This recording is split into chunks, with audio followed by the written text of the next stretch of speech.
तर नमस्कार मित्रांनो, 2006च्या मुंबई ट्रेन ब्लास्ट प्रकरणामध्ये 19 वर्षानंतर कोर्टाने आपला निर्णय दिला आहे. तो सर्वांसाठीच धक्कादायक आहे. दोषी ठरवण्यात आलेल्या सर्व 12 लोकांना कोर्टाने बरी केले. हा फैसला 21 जुलै 2025ला बॉम्बे हायकोर्टाने दिला. कोर्टाचं असं म्हणणं आहे की प्रॉसिक्युशन म्हणजेच सरकारचा पक्ष हे या आरोपींना दोषी साबित करण्यामध्ये पूर्णपणे विफल ठरला आहे.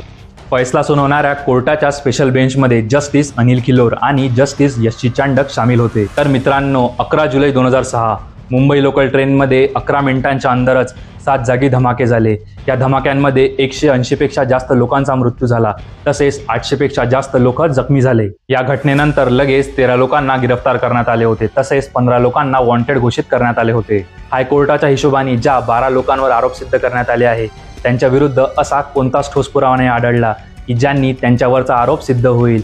हा निर्णय बॉम्बे हायकोर्टाचा आहे. जर सरकारला वाटले तर ते या निर्णयाला सुप्रीम कोर्टात चॅलेंज करू शकतात. इथे 2 मोठे प्रश्न उभे राहतात की जर सर्व 12 आरोपींपैकी कोणीच या मुंबई ट्रेन ब्लास्ट प्रकरणामध्ये सामील नव्हतं तर नेमकं हे केलं कोणी आणि ज्यांनी केलं त्यांना नेमकी शिक्षा कधी मिळेल.